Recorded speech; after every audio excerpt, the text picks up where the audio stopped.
Good day to all employers. I am Maria Elaline B. Badajos, 32 years old, single, and I am a college graduate, Bachelor of Hospitality Industry Management.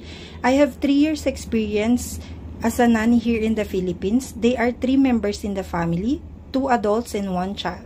I do household chores such as cleaning, cooking, laundry, ironing, and taking care of the child. In my second employer, I have 4 years experience as an elderly care.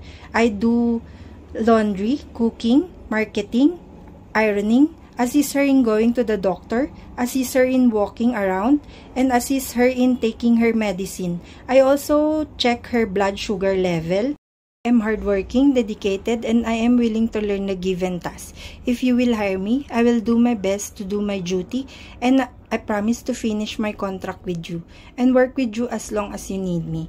I hope you will choose me as your helper. Thank you and God bless.